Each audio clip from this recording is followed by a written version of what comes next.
तो आज हम हमारा 5th टॉपिक स्टार्ट करने जा रहे हैं जो है long period goals of planning in India. तो जब हमारी गवर्नमेंट ने हमारी कंट्री के लिए कुछ पॉलिसीज़ डेवलप करनी स्टार्ट की हमारी कंट्री के ग्रोथ के लिए, तो उन्होंने कुछ लॉन्ग पीरियड गोल सेट किए, कुछ शॉर्ट पीरियड गोल सेट किए। अब अगर वो सिर्फ शॉर्ट टर्म गोल सेट करते तो हमारी कंट्री की फर्दर डेवलपमेंट कैसे होती, आज जो हम आज डेवलपमेंट देख रहे हैं वो डेवलपमेंट कैसे होती। और अगर वो सिर्फ लॉन्ग टर्म देखते तो उस टाइम उनकी सिचुएशन इतनी बुरी थी कि वो कुछ कर ही नहीं पाते, लॉन्ग टर्म तो हो ही नहीं पाते। तो उन्होंने 2 तरह के प्लान सेट किए, एक लॉन्ग टर्म गोल्स के साथ और एक शॉर्ट टर्म गोल्स के साथ। तो जो हमारे लॉन्ग टर्म गोल्स थे उनके तकरीबन जो गोल थे वो कॉमन थे। तो अब हम उन्हीं के बारे में एक एक करके पढ़ते हैं। जो हमारा फर्स्ट गोल था वो था जीडीपी ग्रोथ। अब भाई हर कंट्री की एक ही इच्छा होती है कि उनकी इकोनॉमी ग्रो करे।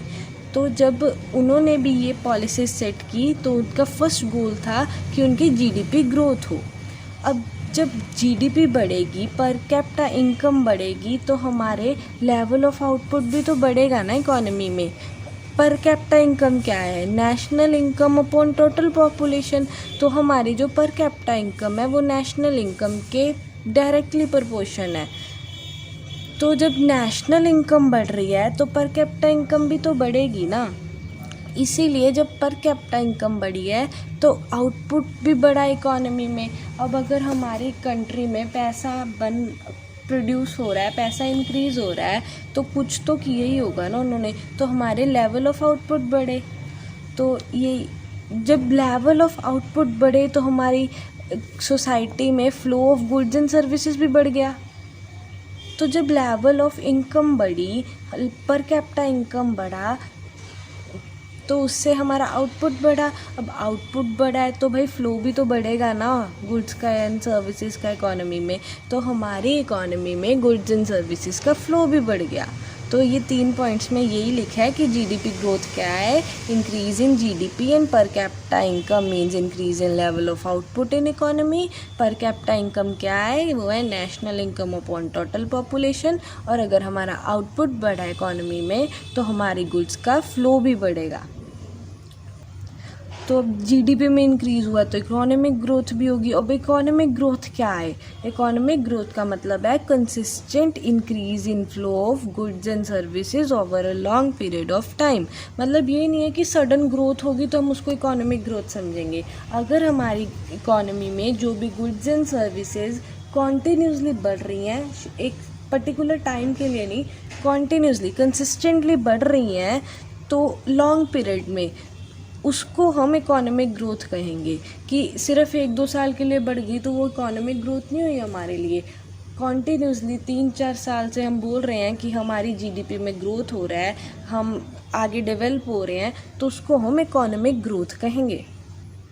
तो अब हम इतनी देर से बोल रहे हैं कि जीडीपी में ग्रोथ होगा, पर कैपिटा इनकम बढ़ेगी, तो उसके फैक्टर्स क्या हैं? जीडीपी में ग्रोथ कैसे होगी?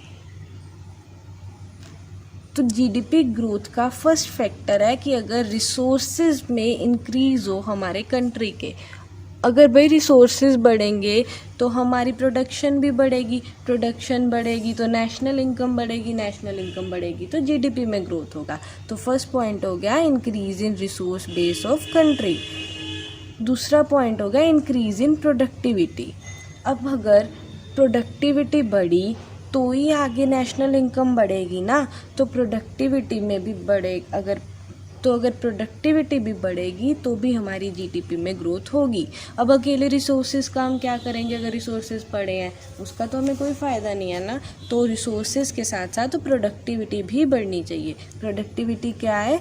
Output per unit of income through innovative techniques. Per unit जो इनकम है उसमें इंक्रीज़ होना थ्रू इनोवेटिव टेक्निक्स।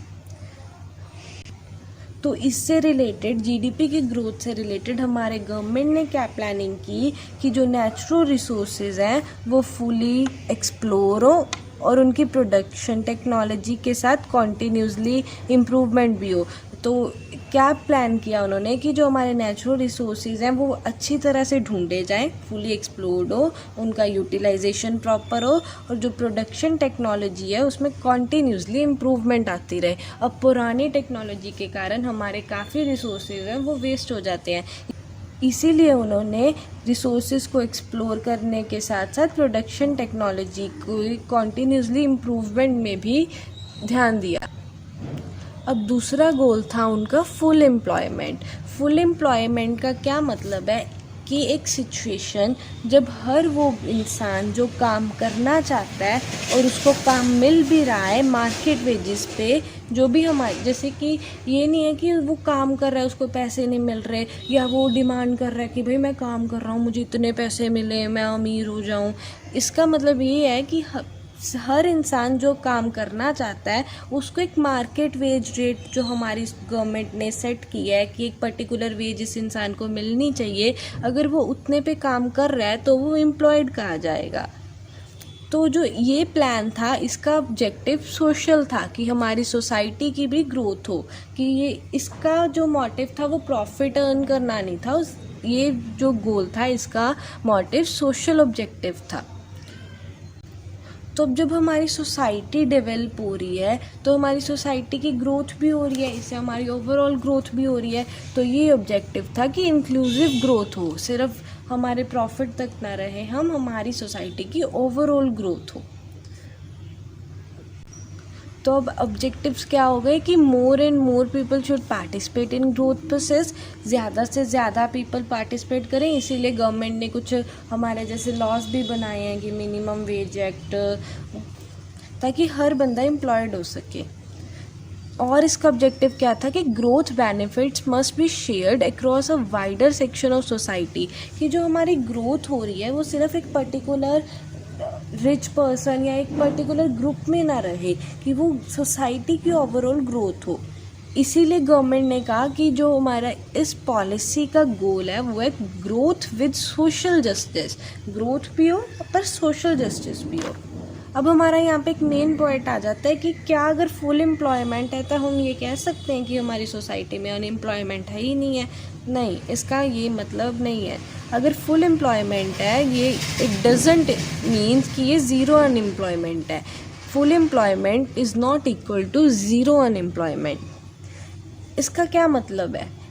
क्योंकि there is always some natural range of unemployment, कि हर टाइम कुछ ना कुछ परसेंटेज हमारी सोसाइटी में होती है, चाहे वो 1% हो चाहे वो 10% हो, मिनिमम परसेंटेज, कम से कम परसेंटेज ऐसी होती है जो अनएम्प्लॉयड हो, चाहे वो स्ट्रक्चरल चेंजेस के कारण हो सिस्टम में या कोई और रीज़न हो।